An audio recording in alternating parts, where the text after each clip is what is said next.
আজকে আপনাদের সাথে একটা অনলাইনে প্রচুর ঘটে থাকে এমন একটা স্ক্যাম শেয়ার করব। আর এই স্ক্যামটা সাধারণত অনলাইনে নারীরাই বেশি করে থাকে। উঠতি বয়সের নারী বা বিগড়ে যাওয়া নারীরাই এই ধরনের স্ক্যাম অনলাইনে প্রচুর করে থাকে। এমনই একটা স্টোরি আজকে আপনাদের সামনে শেয়ার করছি। ঢাকা শহরে মোটামুটি লেভেলের একটা প্রাইভেট জব করা একটা ছেলে একা একা থাকে ঢাকা শহরে, পরিবার গ্রামের বাড়িতে। ঢাকা শহরের ছোট্ট একটি চিলেকোঠায় তার বাসা, বন্ধুবান্ধব নেই, সম্পূর্ণ একা, শুধুমাত্র অফিস আর বাসা, এটাই তার জীবন। তার জীবনটা কিন্তু সম্পূর্ণ রোবটিক। তার কাছে জীবন মানে শুধুই বেঁচে থাকা। সারাদিন অফিসের পর অবসর যে সময়টুকু থাকে সেই সময়টায় তার কাছে এন্টারটেনমেন্টের একমাত্র বাহন হচ্ছে ফেসবুক স্ক্রলিং।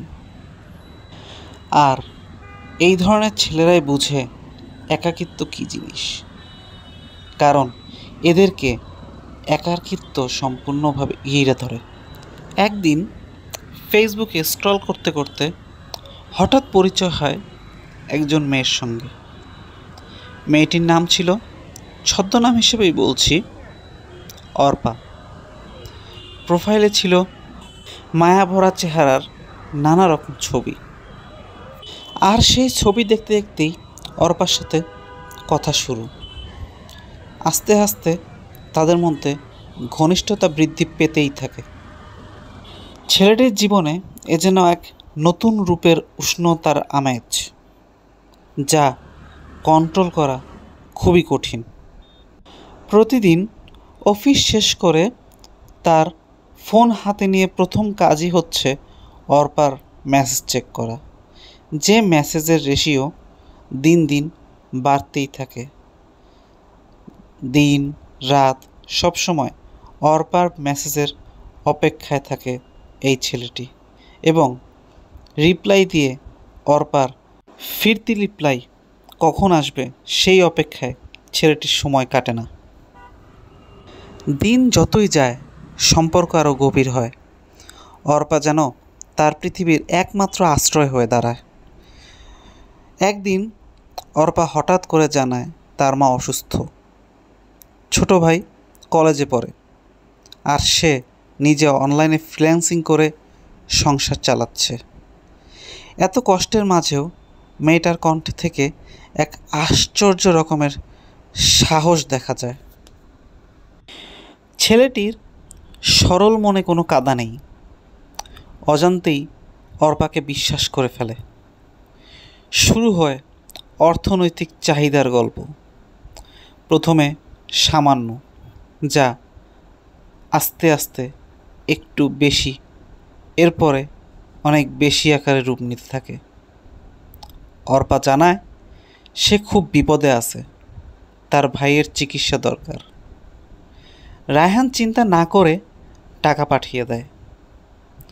অর্পা ধন্যবাদ জানায়, ভালোবাসায় ভরিয়ে দেয়।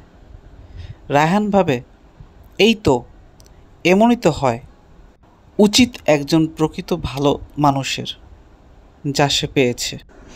এক সময় টাকা পাঠানো নিয়মিত ব্যাপার পরিণত হয়। কখনো ফোন ভেঙে যাওয়ার অজুহাত, কখনো মায়ের কেমোথেরাপি, কখনো বা বাসা ভাড়ার বকেয়া। প্রতিবার এমনভাবে বলে যেন না দিলে সব শেষ হয়ে যাবে। ছেলেটি নিজের সঞ্চয় শেষ করে দেয়, বন্ধুর কাছ থেকে ধার নেয়, অফিস থেকে অ্যাডভান্স তোলে, এমনকি একটি ছোট লোনও নিয়ে নেয় শুধুমাত্র মেয়েটির পাশে থাকার জন্য। ছেলেটি তখনও বুঝেনি তার অজান্তে কত বড় ক্ষতি হয়ে যাচ্ছে। সব কিছু তখনও ছেলেটির কাছে ভালোবাসার বহিঃপ্রকাশ। একদিন হঠাৎ করে সব কিছু বদলে যায়। হঠাৎ করেই অর্পার ফেসবুক প্রোফাইল গায়েব, নাম খোঁজা যাচ্ছে না, হোয়াটসঅ্যাপের ডিপি উধাও, ফোন বন্ধ, ইমো, মেসেঞ্জার সব বন্ধ। একদিন, দুদিন, 3 দিন অর্পার কোনো খোঁজ নেই। এদিকে ছেলেটি পাগলের মতো অর্পাকে বিভিন্ন জায়গায় খুঁজে যাচ্ছে। অনলাইনে কোনো প্ল্যাটফর্ম বাদ দিচ্ছে না। কোথায় অর্পা? অর্পার কোনো খোঁজ নেই। ছেলেটি প্রথম ভেবেছে হয়তো বাসায় কোনো সমস্যা হয়েছে, হয়তো মেয়েটি কোনো বড় বিপদে পড়েছে। কিন্তু দিন পার হয়ে যাচ্ছে, মাস পার হয়ে গেল, আর কোনো যোগাযোগ হয় না অর্পার সাথে। আস্তে আস্তে তার মাথায় সন্দেহ জমতে থাকে। এক পর্যায়ে ছেলেটি মেয়েটিকে অনুসন্ধান করার জন্য বিভিন্ন ফেসবুক গ্রুপ ঘাটাঘাটি শুরু করে। মেয়েটির নামে খোঁজ খবর নেওয়া শুরু করে। আর ঠিক তখনই ছেলেটির সামনে আসে ভয়ঙ্কর কিছু সত্য। ঠিক একই নাম, একই ছবি, এমনকি একই রকম ঘটনা ঘটেছে আরও অনেকের সাথে।